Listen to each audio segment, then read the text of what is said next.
할렐루야. 좌우에 계신 분들에게 인사하실 때 하나님이 당신을 지극히 사랑하십니다. 인사해 주시기 바랍니다. 아멘. 아멘. 하나님이 저와 여러분 한 분 한 분을 지극히 사랑하고 계심을 믿습니다. 오늘 그 하나님의 음성을 함께 본문 말씀을 통해 듣는 시간을 갖겠습니다. 은혜 받으실 하나님 말씀은 출애굽기 19장입니다. 출애굽기 19장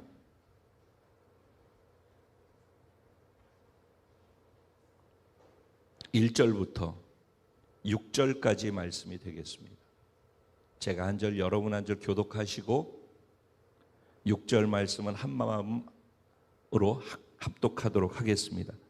제가 1절 먼저 시작합니다. 이스라엘 자손이 애굽 땅을 떠난 지 3개월이 되던 날 그들이 시내 광야에 이르니라.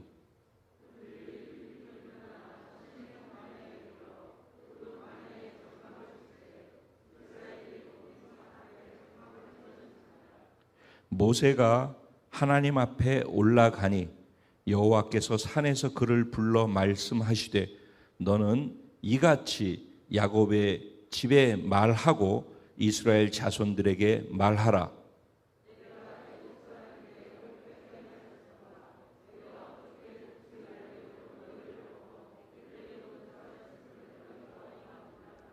세계가 다 내게 속하였나니 너희가 내 말을 잘 듣고 내 언약을 지키면 너희는 모든 민족 중에서 내 소유가 되겠고 다 같이 너희가 내게 대하여 제사장 나라가 되며 거룩한 백성이 되리라. 너는 이 말을 이스라엘 자손에게 전할지니라. 아멘. 오늘 이 본문 말씀 가지고 하나님 백성의 정체성으로 사는 복된 자가 저와 여러분입니다. 이런 제목으로 주시는 은혜를 함께 나누려고 합니다. 조금 전에 우리가 기도하기 직전에 잠깐 하나님의 백성이라고 하는 나라 안에서의 백성이라고 하는 것, 나라가 유지되고 그 나라 안의 백성들이 움직여서 하나로 일치되도록 만드는 아주 중요한 기능을 하는 것이 그 나라의 법이라고 말씀을 드렸어요. 그러면은 이 세상 나라는, 우리나라는 자유민주주의 공화국이에요. 그러니까 앞에 자유가 분명하게 붙어 있고 민주가 붙어 있어요. 그렇다고 자유민주주의만 있는 게 아니에요. 자유민주공화예요. 여기 우리가 자유민주만 얘기해서 나는 자유해. 그래서 민주주의라고 해가지고 그렇게 다수결로 막 가고 이렇게만 해서 되는 게 아니에요. 그렇게 했을 때 무엇에 문제가 생기냐면은 사람들 안에서 부족한 부분, 우리 안에 있는 좋지 않은 연약한 부분, 죄악된 부분들이 그런 우리 안에 있는 연약한 것을 가지고 권위에 앉았을 때 권위가 권력으로 사용되어지게 되어지면은 문제가 발생하게 되어지거든요. 그렇기 때문에 예전에 공화를 한 거예요.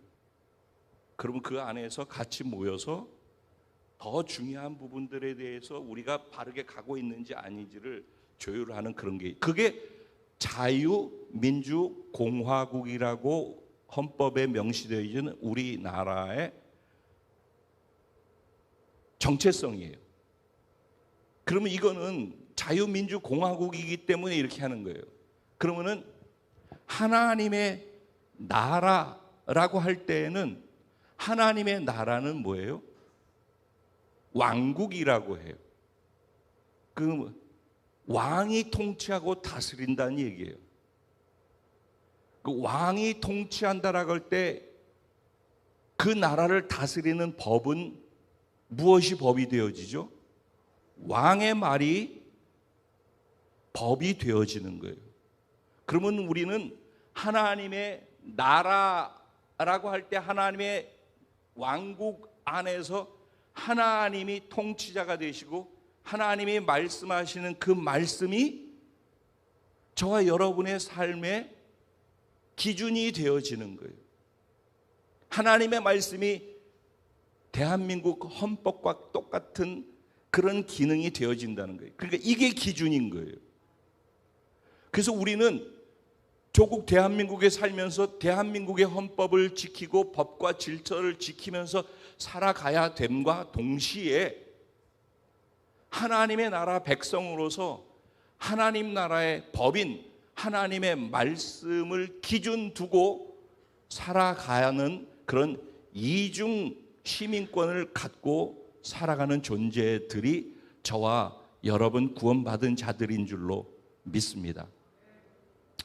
이것을 생각하면서 이제 오늘 본문으로 들어가서 본문에서 어떤 상황이 있었고 이것 안에서 우리에게 주는 의미가 어떤 것인지 하는 것들을 같이 생각을 해 보도록 하겠습니다. 오늘 본문은 이렇게 시작합니다. 이스라엘 자손이 애굽 땅을 떠난 지 3개월이 되던 날 그들이 시내 광야에 이르니라. 그들이 르비딤을 떠나 시내 광야에 이르러 그 광야에 장막을 치되 이스라엘이 거기 산 앞에 장막을 치니라. 1절과 2절 안에 보면은 그들이 지금 무슨 일이 있었는지에 대해서 먼저 이야기를 하고 있어요. 이스라엘 백성들이 애굽을 떠난 지 얼마 됐다고 그래요? 3개월이 됐다고 그러는데 사실은 정확하게 하면은 이게 3개월이 안 맞아요. 근데 또 맞아요. 무슨 말이냐면은 여러분 중에서 생일이 12월 31일 날 태어난 분 있을 거예요. 그죠? 그러면은 그렇게 하면은 하루 지났는데 2살 먹죠. 그런 것처럼 3달은 지났어요. 달수로는. 그런데 날짜로 하면은 사실은 2달이 안 되는 거예요. 왜냐하면은 이스라엘 백성들이 애굽을 떠날 때가 언제라고 이야기를 하고 있죠? 하나님께서 이스라엘이 떠날 때 6월절을 하라고 그랬어요. 그렇죠? 기억하시죠? 예전에 이 말씀 전했던 거 기억나죠? 6월절을 하라고 그랬어요. 그래서 애굽의 모든 장자가 다 죽을 것인데 어린 양을 잡아서 자기 집의 문설주와 임방에다 피를 바르고 그리고 가족들이 다 모여서 그것을 먹고 그 밤이 지나가기까지 기다리고 있으라고 그랬어요. 그죠? 그래서 그렇게 순종한 집은 그날 밤에 애굽에 있는 모든 장자들이 짐승까지 다 죽었어요. 그런데 그 말씀에 순종해서 문설주와 임방 집에 들어가는 문 입구에 여기 머리 들어가는 문에 여기 머리 문설주와 임방 이게 거기에다가 피를 바른 집 그리고 양을 구워서 먹고 말씀대로 그대로 한 집은 장자가 죽지 않았어요. 그게 6월절이에요. 그렇죠? 그래서 6월이 뭐냐? 패스오버. 그러니까 죽음의 사자가 지나갔대 넘어갔다라는 의미로서 그래서 6월절이에요. 그러면은 그 6월절이 언제였는가? 니산월, 즉 우리 날짜로 하면 3월 달이에요. 3월에서 4월 사이에요. 니산월 15일이에요. 6월절이. 그럼 니산월 15일이니까 근데 니산월에 걸리잖아요. 그러니까 15일부터 토막을 낸 거예요. 그런데 그 다음에 제가 늘 말씀드리죠. 우리 성령 강림 주일 되어지면 오순절이라고 하죠. 그러죠? 그 오순절을 뭐라고 얘기를 해요? 구약의 오순절 때 무슨 일이 있었다고 그랬어요? 이스라엘 백성들이 뭘 받았다고 그랬어요? 율법을 받았다라고 했죠. 그 구약이 오순절에서 율법을 받았어요. 그러면 율법을 받기 직전에 일어난 장면이 오늘 출애굽기 19장이에요. 출애굽기 20장에 하나님께서 모세를 산으로 불러 올려서 그 산에서 모세를 만나서 십계명 2돌판을 주시고 20장에서부터 시작해서 21장, 22장, 23장까지 계속해서 이스라엘 백성들이 하나님이 다스리고 통치하시는 왕이시고 이스라엘 백성이 하나님 나라의 백성이 된다라고는 언약을 맺고 그 언약의 기준을 잡아준 것이 시내산 언약이라고 해요. 그게 지금 20장에부터 23장까지의 내용이에요. 근데 그 내용이 시작되어지기 직전에 19장에 이런 일이 있었다라는 거예요. 즉 하나님께서 하나님의 백성과 너희가 백성이 되어지고 나는 너희를 통치하고 다스리는 왕이 되는 거야. 오늘 그것을 언약을 맺는 거야 라고 언약을 맺기 위해서 이스라엘 백성들 앞에 서시는 거예요. 그러니까 이 날로부터 시작해서 이스라엘이 백성이 되어지는 것을 정체성으로 확인하게 되는 시간이란 말이에요.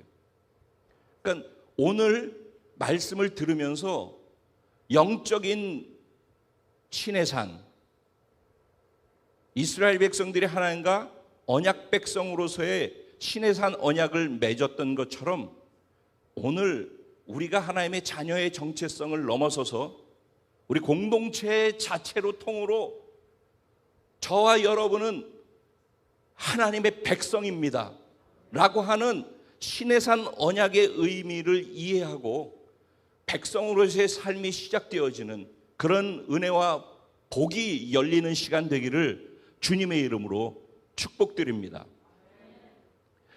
오늘 이 시내산 언약이 시작되어지는 데는 굉장히 많은 일들이 그 사이에 있었어요. 그러니까 50일이 되어졌다는 얘기죠. 50일이 약간 안 되었거나 50일이 되어지는 그 어떤 날이라는 거예요. 출애굽 6월절이 지켜지고 출애굽한 그 날로부터 50일이 되어지기 직전의 어느 날, 이해되시죠? 3개월이라고 하는 말의 의미를 이렇게 이해를 해야지 정확하다. 그러면은 이 50일이 되지 않는 날, 그러면 우리 한 달 20일쯤 되는 거죠? 여러분 한 달 20일 동안 여러분 무슨 일이 있으셨어요? 지금으로부터 한 달 20일 전부터 한 달 20일 사이에 여러분의 삶에는 무슨 일이 있으셨습니까? 특별하게 뾰족한 일은 많이 있지 않았죠? 네.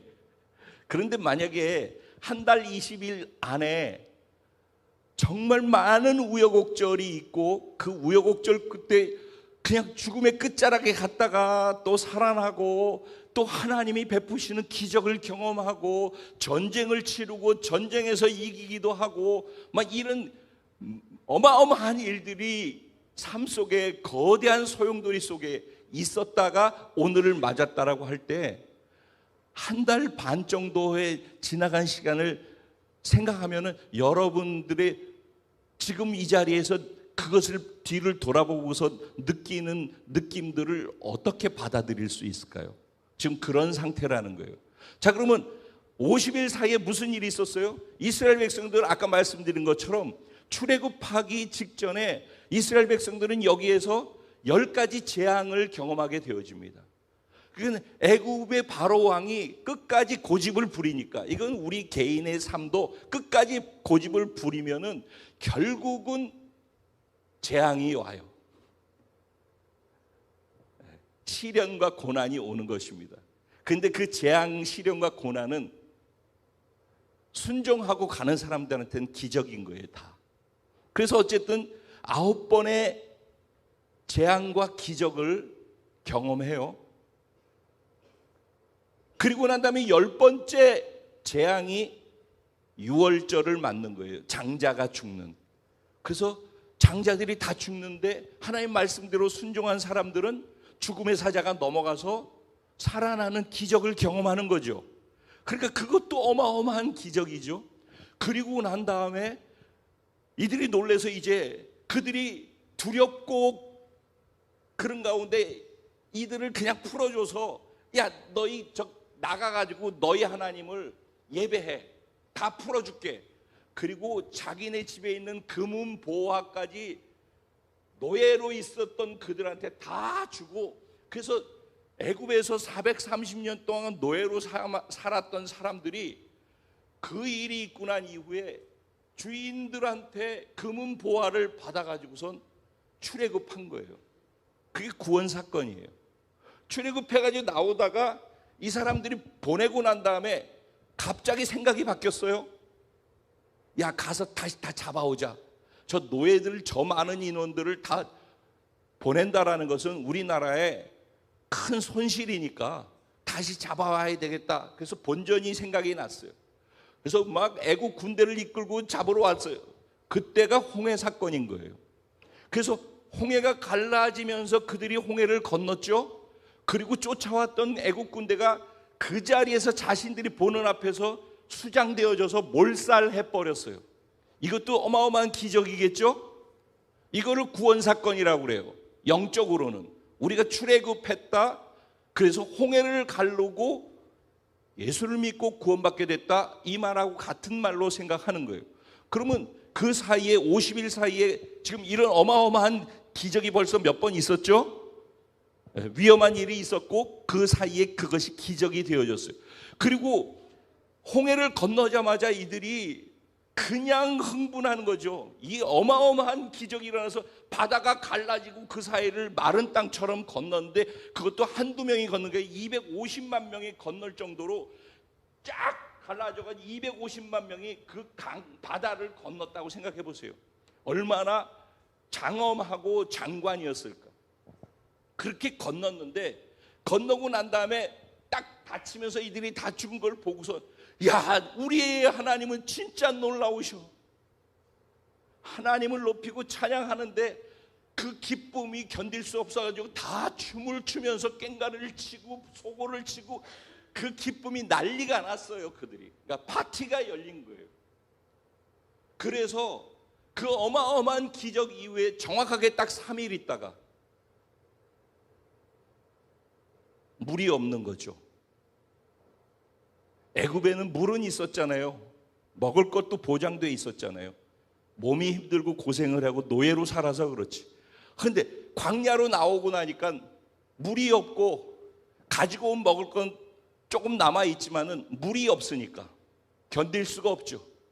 짐승도 우리 애기도 나는 참겠는데 애가 목이 마르다고 우는데 줄 수 있는 게 없을 때 부모 심정이 이해되잖아요.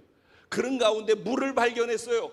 그래서 그 물을 벌컥벌컥 마시는데 써서 못 마시겠는 거예요. 그걸 뭐라고 그래? 마라의 쓴물 사건이라고 하죠.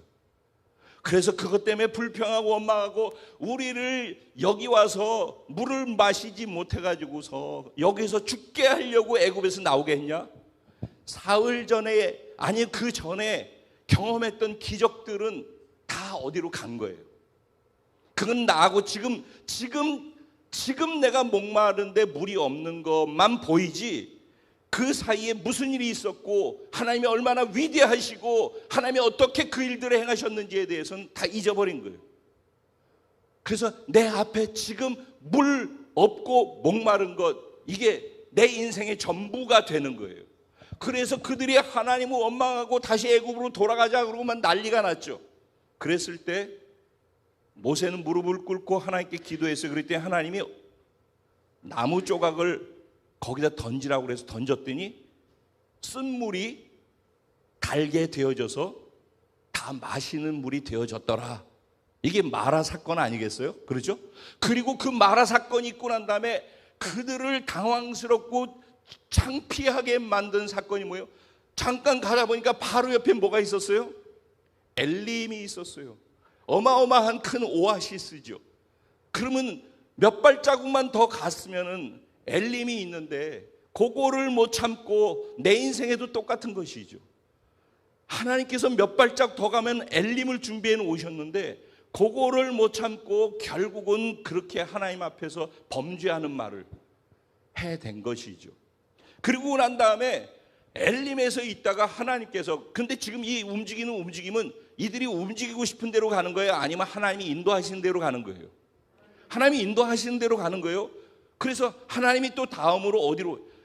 엘림에서 신광야로 들어가게 하셔서 신광야에서 있다가 신광야에서 어디로 들어가는가? 르비딤이라고 하는 곳으로 갔어요. 르비딤으로 그거는 어마어마하게 지금 큰 오아시스인데 그쪽으로 갔는데 공교롭게 물이 있어야 되는데 하나님의 인도 따라 순종하고 갔는데 물이 없는 거죠. 또 똑같은 일이 일어난 거예요.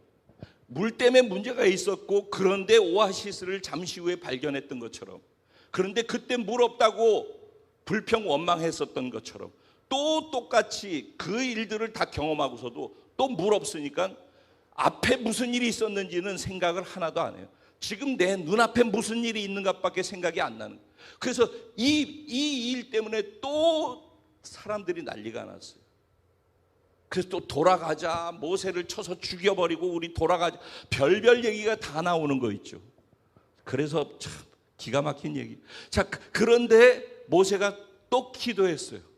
근데 하나님이 반석을 치라. 근데 어떻게 치래요? 저들이 네가 들고서 홍해를 가르기 위해서 들고 있었던 그 지팡이를 들고 그 지팡이를 가지고 그들이 다 본 것이죠. 그리고 기억하라는 것이요.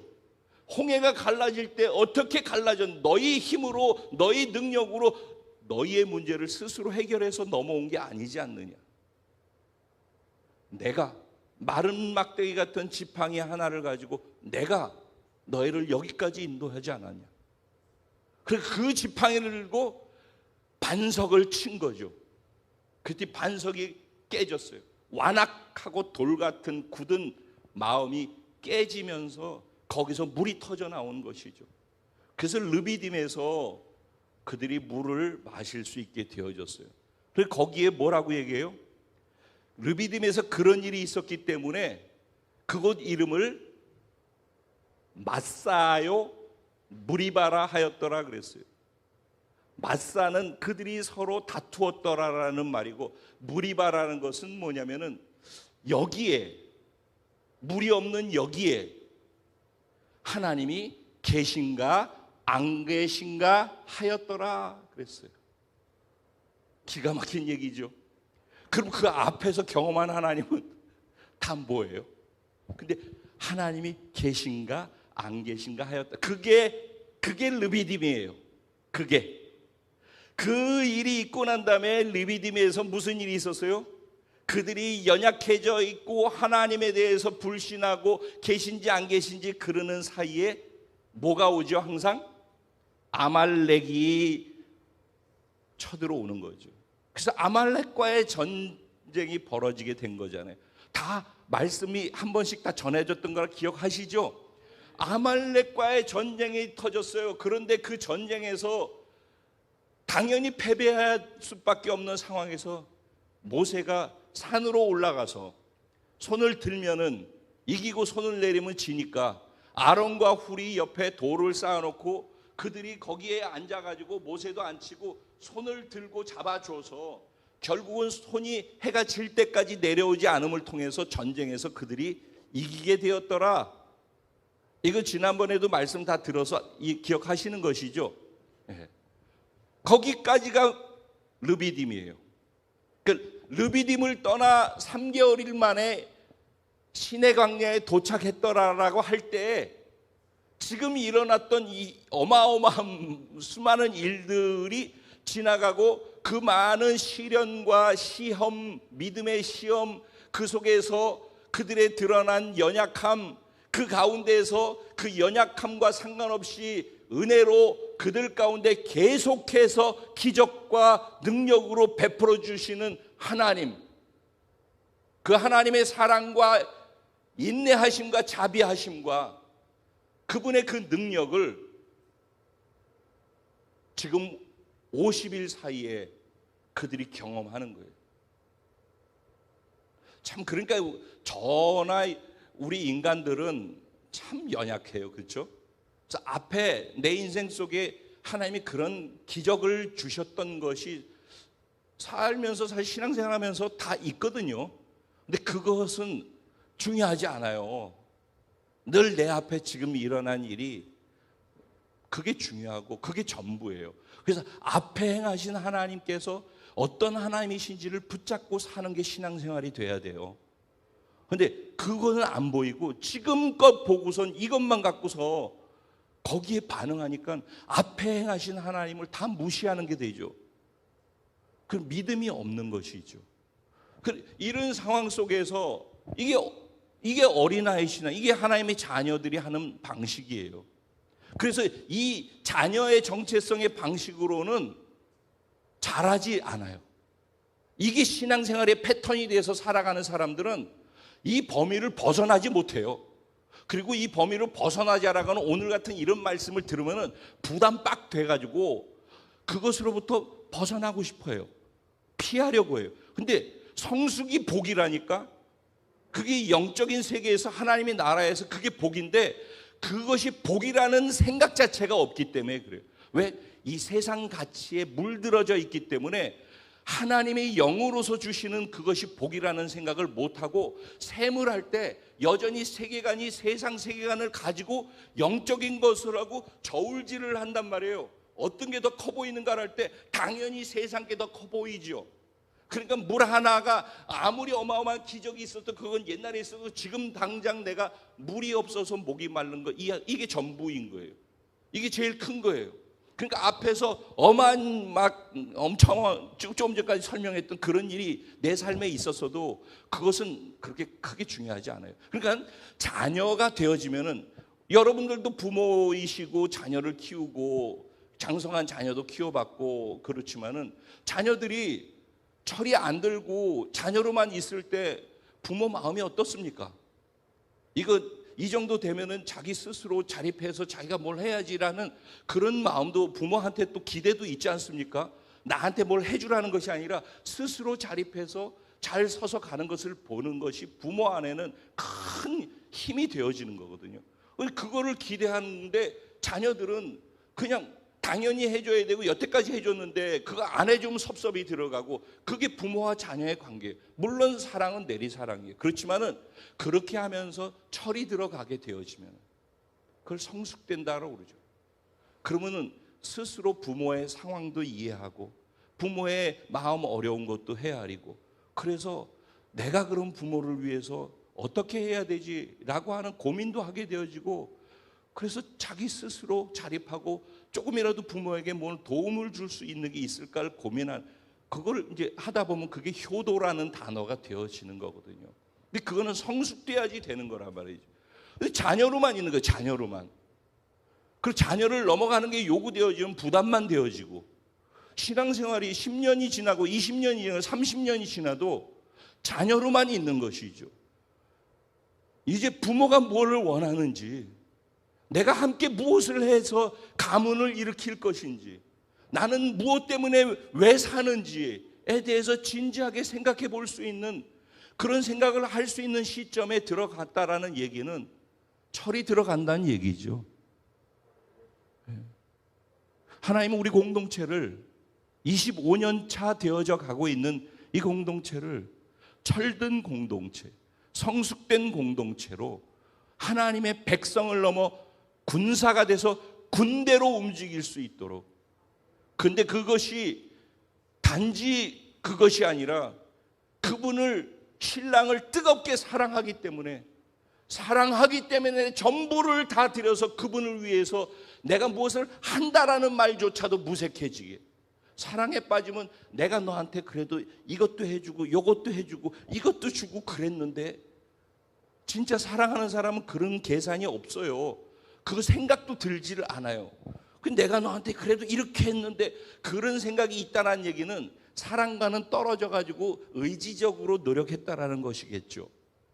그래서 마지막 때에 하나님은 사도행전 15장에 마지막 때가 되어서 다윗의 장막의 예배가 회복돼야 된다는 게 여러분 그 말을 이런 개념으로 이해를 해야 돼요. 마지막 때 주님이 곧 오실 텐데 주님이 오실 때 주를 위해서 헌신하고 깨어서 준비하고 기도하고 나를 위해서가 아니라 하나님의 나라와 주님이 무엇을 원하시는지 영혼들을 향해서 내가 무엇을 해야 될지 이것이 고민이 되고 그것이 눈물이 되고 그게 기도가 되어서 살아가는 사람들이 되려면은 내가 요거 하나 했는데 이거 세마하는 수준에서는 마지막에 주님 오시기를 예비하고 준비하고 모든 막혀져 있는 것들을 뚫어버리고 주님이 오시는 그 예루살렘까지 뚫고 갈 수 있는 헌신된 사람들이 일어날 수가 없거든요. 근데 다윗의 장막의 예배는 다윗은 하나님 마음에 합한 자라 다윗은 하나님을 사랑했단 말이에요. 다윗은 신부의 영성을 가졌단 말이에요. 그래서 신랑이 오시는 것에 대한 갈망이 있었고, 그분을 사랑하기 때문에 그분이 원하는 것이 무엇인지를 알고자 했고, 알면은 그것을 위해서 살고자 했단 말이죠. 마지막 때 이것이 회복되어져야지만 마지막을 준비하는 군대가 일어난단 말이죠. 그래서 성숙되어야 되는 거예요. 그래서 하나님이 우리 공동체를 사랑하셔서 우리를 어린 자녀로서만 살지 않냐고, 늘 불평하고 원망하고, 또 잘해줘도 또 지금 일어나는 문제 있으면 그게 다로 보여져 가지고 늘 불평 원망하고, 그런데 불평 원망하고 늘 그것만 보고 있는 사람이 어떻게 영혼을 보며 주님이 아파하는 마음을 보며 그것을 위해서 우리 문제일 수 있겠어요? 안 되는 거죠. 그러니까 우리 공동체를 사랑하시니까 이거를 알게 해주고 도전해서 자라게 해서 그렇게 살 수 있도록 허락하신 하나님의 허락 안에 저와 여러분이 그 기간 안에 들어와 있다라고 저는 믿는 것입니다. 자, 그래서 50일이라고 하는 이 의미, 3개월이 지난 후에, 르비딤을 떠나서 3개월이 지난 후에라는 말 안에 담겨 있는 것들이 이런 것들이라는 것을 생각하시는 거예요. 그래서 어디에 도착했다고요? 신의 광야에 도착했더라. 그리고 그 광야의 산 앞에다가 진을 쳤다 그랬어요. 그렇죠? 그리고 난 다음에 3절에 모세가 한 게 뭐예요? 예? 모세가 뭐 했죠? 그리고 났더니 모세가 하나님 앞에 올라갔대요.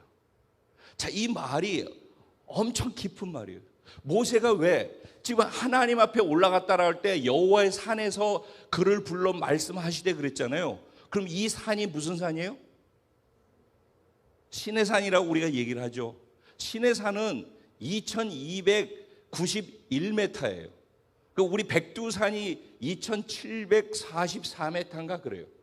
그러니까 한라산이 1900 몇십 메타니까 한라산보다는 훨씬 더 높고 백두산보다는 한 450m 작은, 그래도 2200m가 넘으니까 굉장히 높은 산이에요. 그럼 그 높은 산을 모세가 올라간 거예요. 왜 올라갔을까요? 출애굽기 3장에 보면은 모세 인생에서 아주 중요한 계기가 되어지는 그 사건이 하나 있어요. 뭐냐면 모세의 나이는 40살하고 80살하고 120살까지 살다가 가죠. 그래서 모세의 40년은 아주 중요해요. 그런데 모세가 40살 태어나가지고 노예의 가정에서 태어나서 노예로 살아야 되고, 아니 노예로 태어난 남자아이는 다 2살 미만 태어나면 죽이라고 했을 때예요. 그런데 모세가 태어났는데 엄마의 기지로 나일강에다가 떠내려 보냈죠. 그랬더니 애를 낳지 못하는 공주가 마음 아파하면서 나일강을 거닐고 있다가 떠내려오는 광주리를 봤는데 아기가 우는 소리가 들려서 그걸 끄집어내가지고 보니까 아기가 있죠.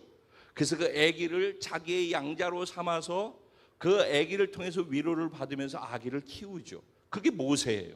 그래서 모세는 공주의 아들로서 애굽에서 자라서 애굽이 그 당시에 전 세계를 호령하는 제국이었잖아요.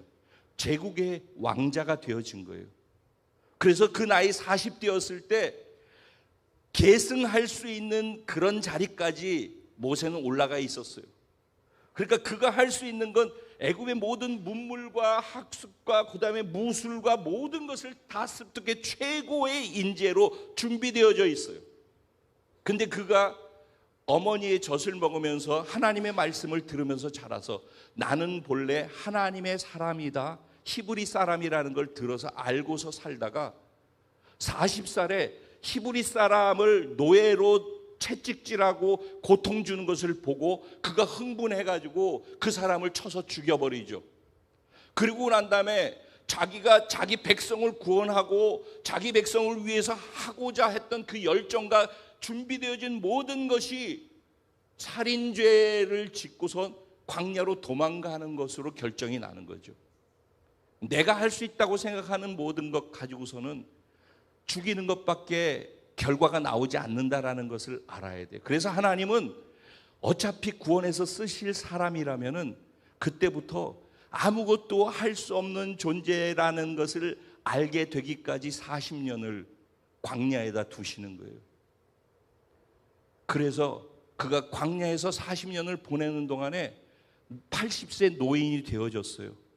그래서 이제는 초라하고 나이도 들고 지팡이 하나 짚고 광야에서 양이나 치고 이러면서 살다가 어느 날 호렙산, 오늘 지금 얘기하고 있는 그 시내산이 있는 그 자리에 갔는데 떨기나무에 불이 붙었는데, 그럼 후룩 해서 타버리잖아요.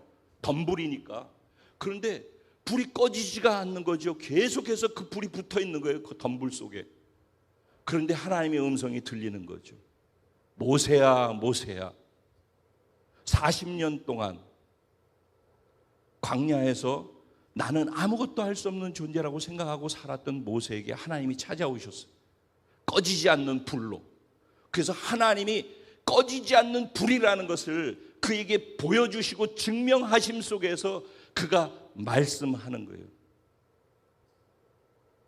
그가 경험한 것이 무엇인지 아셔요? 모세야, 내가 내 백성 이스라엘이 애굽에서 박해를 당하는 것을 내가 보았다. 그리고 그들이 부르짖는 것을 내가 들었다.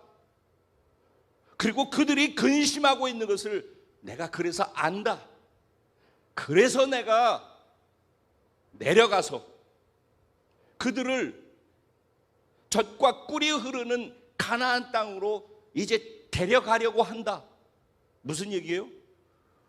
하나님이 고통 가운데 있는 이스라엘 백성들을 보았고 그들의 신음을 들었고 그들의 근심을 알기에 내려와서 젖과 꿀이 흐르는 가나안 땅으로 데리고 가려고 하는 하나님의 계획을 떨기나무에서 꺼지지 않는 불의 능력이 되시는 하나님이, 내가 이런 능력이 있는데 내가 이런 계획을 가지고 있어 라고 말씀을 하신 거예요. 그러니까 너는 이제 가서 내 백성 이스라엘을 애굽으로부터 건져내라 라고 사명을 주는 장면이 나오는 거예요. 근데 그가 그 내용을 듣고서, 예전에는 제가 할 수 있어요, 제가 왕자인데 막 이렇게 했었잖아요. 근데 이제는 그 말을 듣고 난 다음에 제가 무엇이 관대, 이게 이제 광야에서 다 늙어가지고 백발이 다 되고 꾸부정해서 지팡이 짚고 아무것도 할 수 없는, 말도 어눌하고 이제는 나는 그런 사람이 되어졌는데 제가 무엇이 관대 그 일을 할 수 있겠으며 바로 앞에 가서 설 수 있겠습니까? 라고 이야기를 해요. 그러니까 하나님이 그때 했던 말이 12절이에요 3장 출애굽기. 그 뭐라고 말씀하셔요? 그렇게 얘기하는 수많은 것에 대해서 한마디로 딱 말씀하셔요. 내가 너와 함께 해. 여러분에게는 이 말이면 모든 것에 답이 되고 계십니까? 내가 너와 함께 한다니까? 예수님이 십자가에 못 박히시고 죽으시고 부활하셔서 제자들에게 40일 동안 나타나시고 난 다음에 승천하시기 직전에 거기 있는 사람들한테 얘기했어요. 하나님 아버지께서 하늘과 땅의 모든 권세를 나에게 다 주셨다. 그러므로 너희는 가서 모든 족속에게 제자를 삼아 아버지와 아들과 성령의 이름으로 세례를 주고 내가 너희에게 가르쳐 분부한 모든 것을 지키게 해. 이거 어마어마한 사명 아닙니까?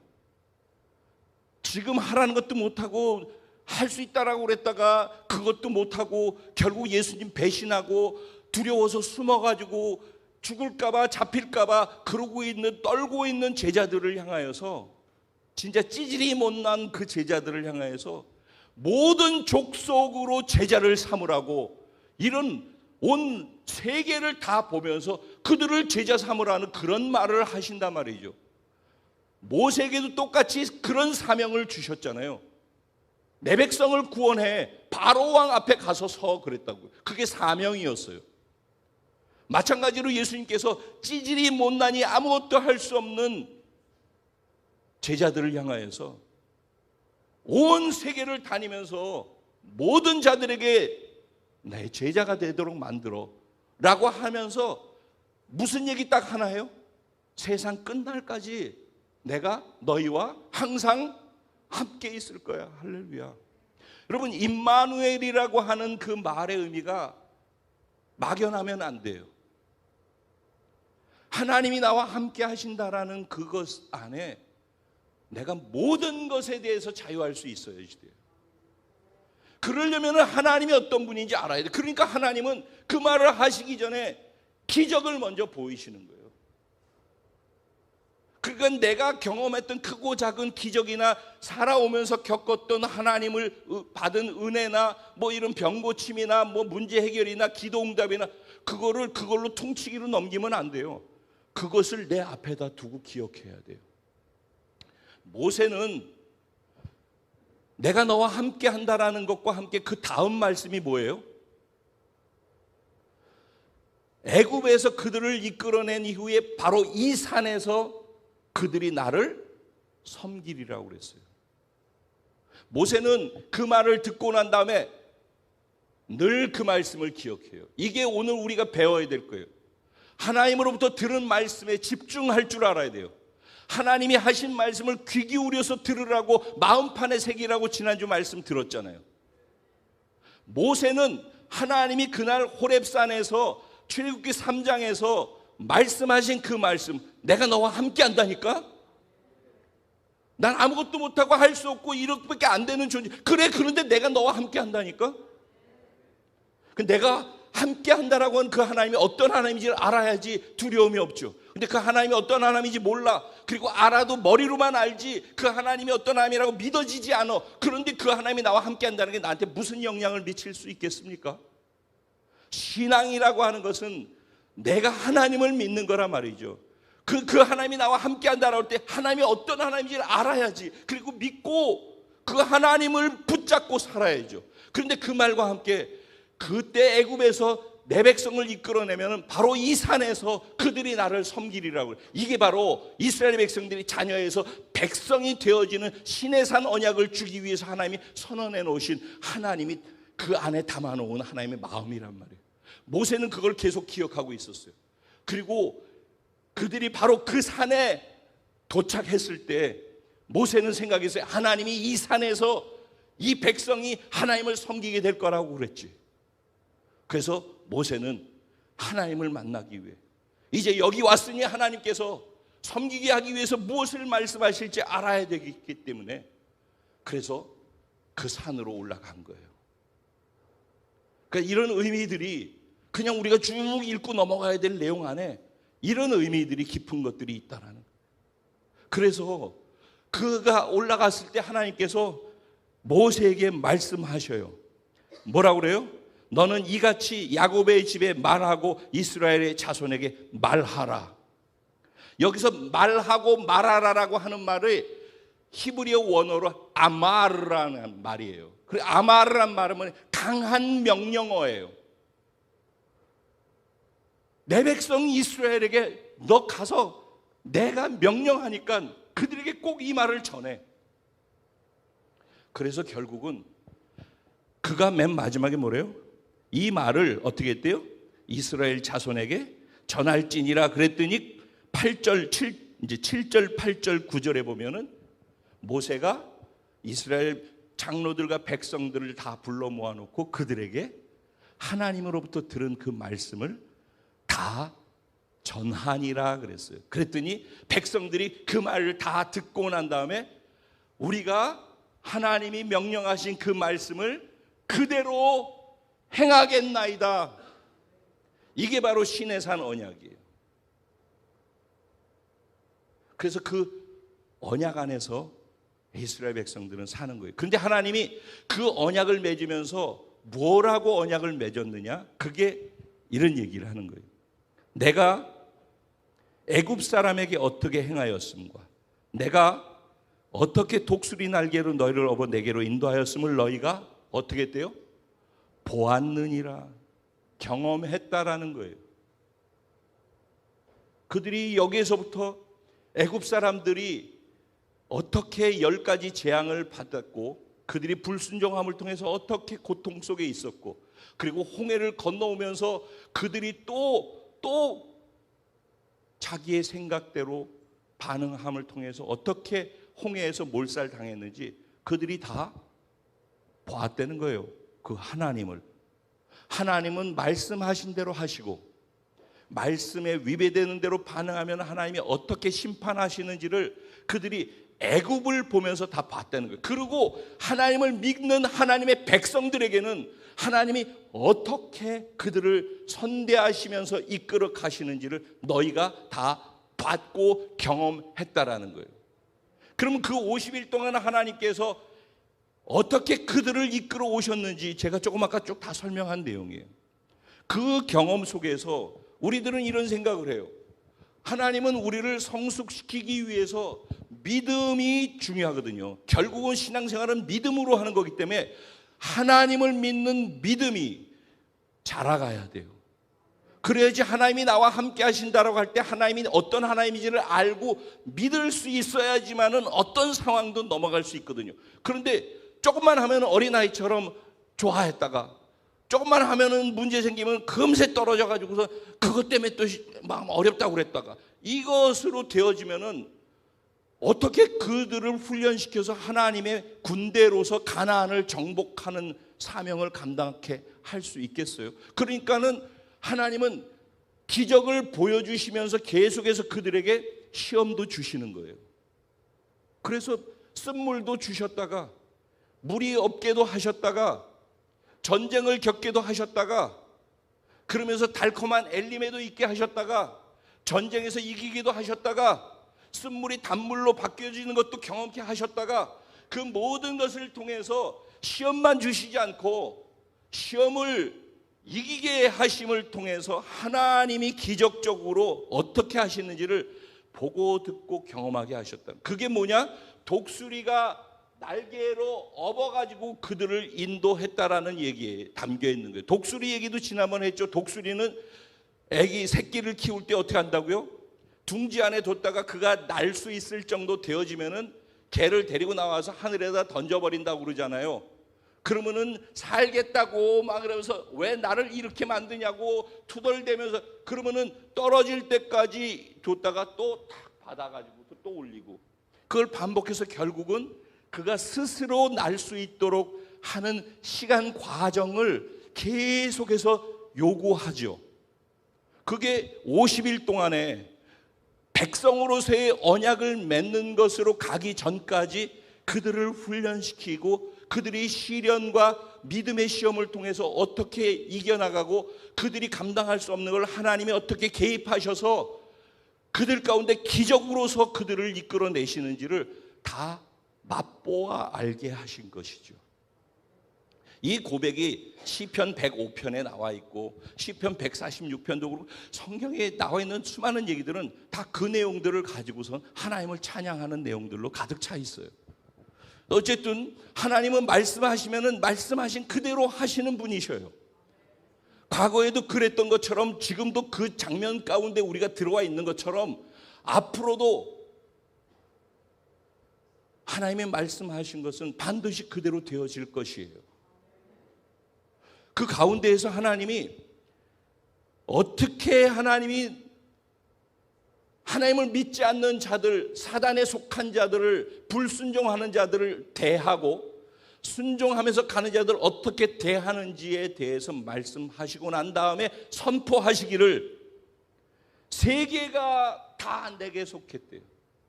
이 선언 속에 모든 게 다 들어있잖아요.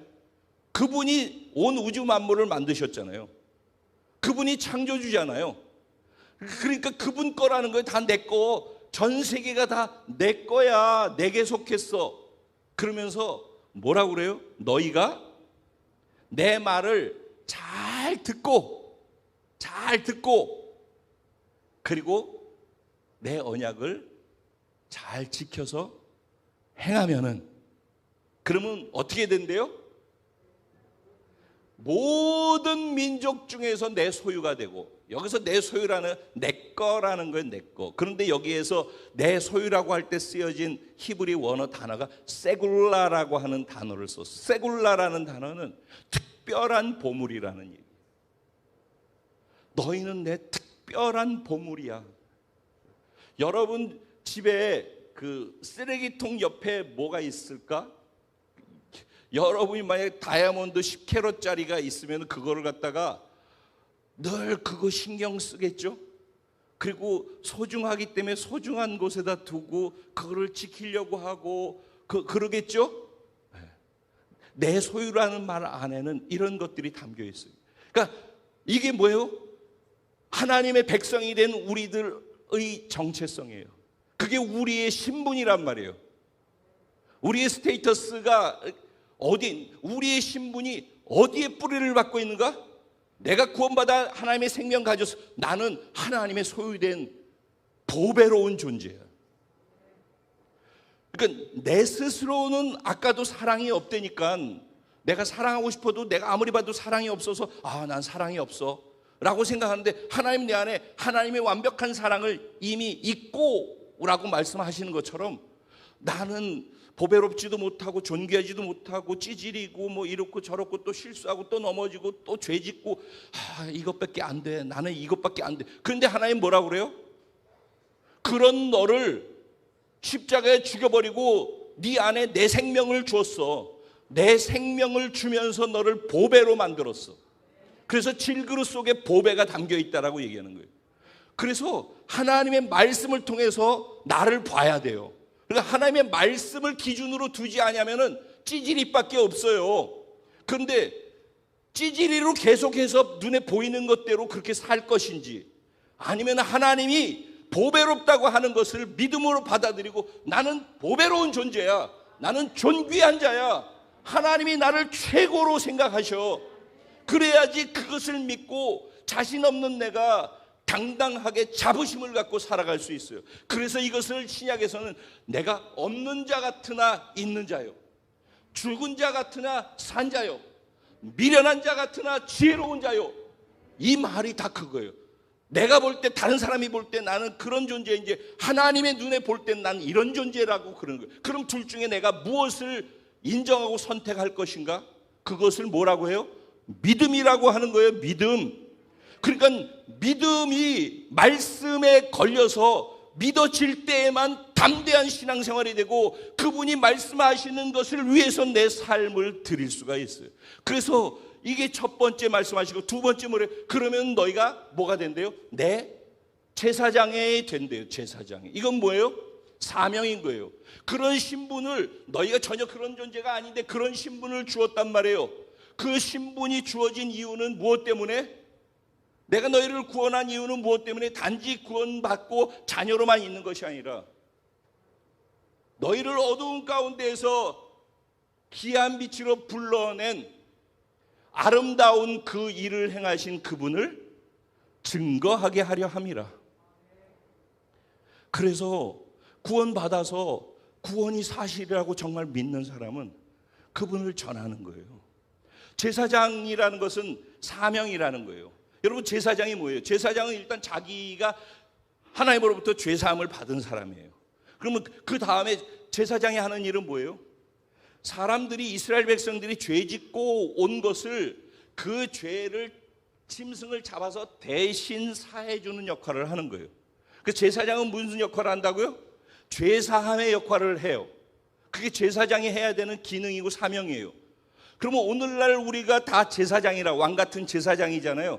그럼 우리는 뭘 해야 돼요? 제사장으로서 어떻게 우리가 죄를 사해요?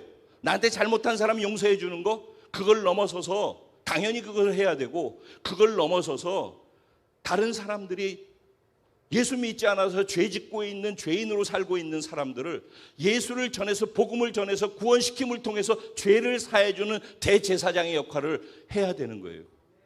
그런가 하면 제사장은 뭘 하죠? 제사장이 하는 건 중보의 역할을 하는 거예요. 제사장은. 중보 역할이라는 뭐예요?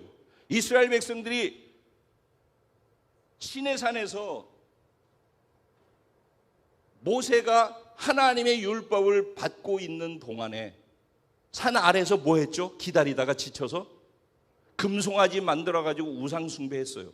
근데 하나님이 모세도 노했고 하나님도 노하셨어요. 그래서 그들을 다 멸하고자 했어요. 그때 모세가 하나님 앞에 이 범죄한 이스라엘 백성과 하나님 사이의 중재자로 들어가서 그들을 위해서 중보기도 했어요. 그게 중보자예요. 그게 제사장이에요. 그래서 그 사이에 껴서 하나님과 범죄한 자 사이에서 그것을 화해케 하고 중보해 주는 역할을 하는 그 모세의 역할이 제사장의 역할인 거예요. 그다음에 제사장은 뭐예요? 아론처럼 축복해 주는 거예요. 아론의 축도 아시죠? 축복해 주는 거예요. 감사 축복 기억하시죠? 감사 많이 하세요. 사랑 표현 많이 하세요. 축복하는 말 많이 하세요. 그럼 복이 임해요. 우리 광일 형제가 티셔츠 아예 그거 입고 다녀서 너무 감사해요. 볼 때마다 또 생각하고 생각할 수 있는 자극이 되어주셔서 진심으로 감사드려요.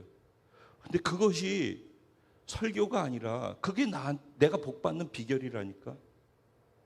똑같은 말을 하는데 마음에 안 드는 사람 뒤에서 가십하고 자기들끼리 모여가지고서 성토하고 그러고 냉소적이고 비판하고 반대하는 말하고 안 좋은 거 기분 나쁜 거 그런 얘기하느라고 시간을 들이는 사람의 미래는 그 말대로 되는 거예요.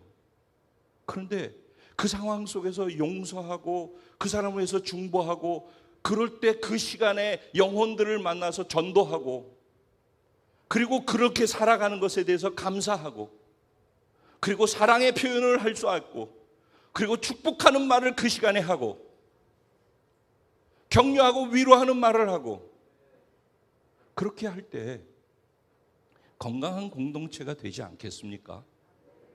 그게 제사장의 의미예요. 제사장은 그러니까 축복하는 사람이에요. 저 여러분은 제사장이에요. 누가 나한테 해주는 게 아니에요. 우리는 이미 그런 신분을 자격을 갖고 있는 사람들이에요. 왜? 그분이 나와 함께 하시기 때문에. 그러니까 나는 능히 용서할 수 있어요. 능히 복음을 증거해서 구원시킬 수 있어요. 능히 축복할 수 있단 말입니다. 그것이 나에게 복으로 돌아온다니까. 근데 생각만 하고 하지 않으니까 그게 그렇게 되겠어? 그 지금 이런 일이 있고 이런 일이 있는데 내가 그렇게 살면은 이런 일이 있는 게 다 복이에요. 어쨌든 자, 그래서 신분에 대해서 우리는 특별한 보배야. 그리고 우리는 하나님 앞에서 제사장이야. 그랬어요. 그죠? 그건 사명이라고 그랬어요. 이건 모두에게 주어진 거예요. 담임 목사한테 주어진 게 아니라 우리 모두에게 주어진 거예요. 그 다음에 마지막으로 중요한 게 무엇이냐? 거룩한 백성이 된대. 이게 어마어마하게 중요한 거죠. 이 앞에 신분을 신분으로 누리면서 살아갈 수 있는 것도 사명을 사명으로 감당할 수 있는 것도 어디에서 오는가? 그거를 할 수 있는 힘과 능이 어디로부터 오는가? 거룩하게 사는 데서 온다라는 거예요. 거룩한 백성이라고 하는 자기 인식이 있어야 되는 거예요. 이 모든 게 통으로서 세 가지가 정체성이에요. 그러니까 거룩한 백성으로 사는 것은 라이프 스타일이란 말이에요. 삶의 방식. 옛날에 내가 이랬으니까 친구들 만나면 장난하고 웃고 농담하고 즐기고 그 옛날에 그랬던 거예요. 근데 우리가 예수 믿고 구원받았으면 구별된 자라는 거룩이란 단어의 뜻이 카도시라고 그랬어요. 구별되다라는 뜻이라고 그랬잖아요. 구별되다. 구별됐다라는 말의 의미는 예전에는 세상 백성으로 살았는데 이젠 하나님의 백성이 돼서 하나님의 말씀이 기준이 돼서 그 말씀 따라 사는 자가 돼서 그렇게 살아갈 때 그걸 구별이라고 해요. 그래서 구별된 자가 됐다라는 거예요.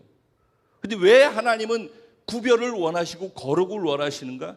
여러분, 하나님께 제사 드릴 때 양을 잡을 때 흠이나 점이 있는 거 안 돼요. 완전히 흠 없고 점 없는 것을 구별해서 드렸어요. 그래서 우리가 헌금을 드리는 것도 사실은 그냥 주일날 헌금 봉투에 딱 꽂아서 드리는 게 아니에요. 헌금 바구니 돌리지 않는 이유, 이런 모든 것들은 여기 오기 전에 구원을 생각하고 감사함 속에서 여러분들이 정말로 구별해서 기도 가운데 하나님께 내 마음과 믿음을 담아서 사랑의 표현으로 드려지는 거예요. 이게 교회나 사람한테 하는 게 아니라고. 그러는 순간에 이건 아무 의미가 없어요. 이건 하나님께 나하고 일대일의 믿음과 사랑의 관계 속에서 내 신앙의 고백이라고. 그러니까 구별해서 드린다는 말의 의미가 그거예요. 근데 왜 이 구별 거룩이 왜 중요하냐? 결론입니다. 왜 이 신분과 이 사명을 감당하기 위해서 왜 구별이 필요하냐? 그 구별 거룩에만 임재가 있기 때문에 그래요. 그분의 임재가 구별됨 안에 있단 말이에요. 구별됨 안에. 내가 너와 함께해. 여기 계시죠. 근데 구별된 마음을 가지고 자신을 하나님 앞에 서 있는 개개인의 예배자들에게 내가 함께하는 거예요. 내 삶에 구별된 삶을 사는 자에게 하나님이 함께하는 거예요. 거기서 내가 자부심을 갖고 그분 존재로서 당당하게 살아갈 수 있는 믿음이 생기는 믿음의 근거도 어디에 있는가? 내가 구별된 삶을 살고 있기 때문에 믿음의 근거가 되는 거예요. 그러니까 세 번째 것이 무너져 있기 때문에 앞에 아무리 이런 얘기를 들어도 실제 나는 그렇게 안 하고 있기 때문에 그 말씀은 그냥 그렇다더라로 끝나는 거예요. 그래서 세 번째 거룩한 백성으로서 구별된 자로서의 삶이 살아가는 방식이 된다라고 하는 것은 너무너무 중요한 거예요. 그 방식으로 살아가는 자의 삶의 자리마다 하나님의 임재가 있단 말이에요. 그분이 함께 하신단 말이에요. 그래서 그 함께 하심이 능력이 되어지고 지혜가 되어지고 명철이 되어져서 하나님의 역사가 그 삶 속에서 드러나게 되어지는 거예요. 내 삶에 하나님을 경험하고 싶습니까? 아니면 지식을 갖고 늘 힘들고 어렵고 하기 싫은 거 억지로 끌려서 하는 그런 어쩔 수 없는 교회 생활을 하고 싶습니까? 하나님은 우리가 잠깐 두려워하는 백성으로 초대하는 거예요. 그것이 더 복되고 귀한 길이라는 것을 하나님은 아시기 때문에 우리는 이런 신분을 가진 자예요.